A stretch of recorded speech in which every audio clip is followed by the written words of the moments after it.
Speech development begins way before children start to speak their first words, but as parents, it's important we encourage language development as much as possible. So Mel, what can parents do at home to help their child improve their speech? There's so much that they can do. I bet. Number one is talk as much as you can. So sometimes that feels really unnatural to some people who are quite used to just going about their routine and just telling your children what to do, but it's actually having full-on conversation. Yeah, and so it's not so much about telling them what to do, but almost like narrating your day. Yes. So, it's time for lunch, I'm going to get the bread. Yeah. And look, that can start from when they're tiny. Yes. Because if we wait until they're 12 months when they're first starting words, then you've kind of missed that 12 months of opportunity of feeding in language. And a lot of what we do is about feeding in.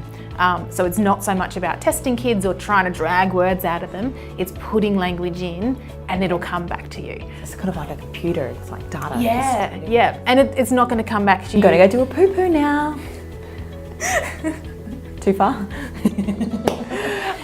But it's not about expecting that straight back either. So, you're modelling, and you might find in 3 or 4 weeks' time or even 6 months' time, that'll come back to you and come back tenfold. Yes. It does. It's reading books, it's talking about your day, it's trying to turn off screens as much as possible. Yes. So that kids are seeking you out and interacting with you.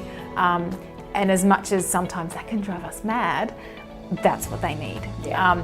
There's some really good research that shows for kids if you are a little bit behind and you're concerned, if you can take sort of 20 minutes to sit and play and model language while you're playing, it doesn't matter what you play as long as you're feeding in language. And make believe and... Yeah, and so even for really young children, it might be as simple as blocks, blocks on. Where's more blocks? More on. So you're simplifying it right down to their language. And if you do that sort of every day, then you'll see a huge jump. And then you might be able to avoid going to seeing, speeches and that kind of thing. So there's some really good research that shows that simple kind of play, but feeding in language while you play, works really well. There you go, find your inner child. So how often should we be doing this with our child then? So language should be happening all the time. All day, every day. Yeah. Obviously, you're not going to be all day sitting and playing because that's things not to do. realistic. I wish. But you can get your kids involved in the things that you're trying to do as well. So even if you've got, baby sitting, lying on the floor while you're unstacking the dishwasher, you can be singing or you can be talking about, I've got bowls go in.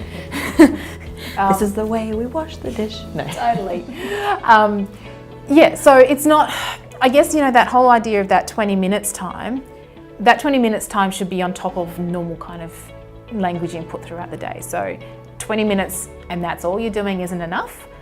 But if you kind of use that as an extra kind of input, just to up the intensity of what you're already doing. There you go. 20 minutes. Do it while you're exercising. Get them to exercise with you. Yeah, exactly. Wear them out with their speech. They won't want to talk to you by the end of the day and ask you a million times for cups of water at night time. No, they still do that. Yeah, they still do that. So what should parents do if these activities are not working then? Yeah, so those activities should work if you might just have a late talker. If those activities aren't working, then that might be a sign that there's something a little bit more significant going on, and that's when it's worth getting an assessment. Things that you can absolutely cover before you even head down a speech pathology path is things like check their hearing, make sure that they've got good hearing so that they are able to pick up the language that you're modelling. And maybe, I guess looking at that interaction stuff as well. So if they're interacting with you and that kind of thing. But it's probably worth an assessment if that isn't really doing the trick.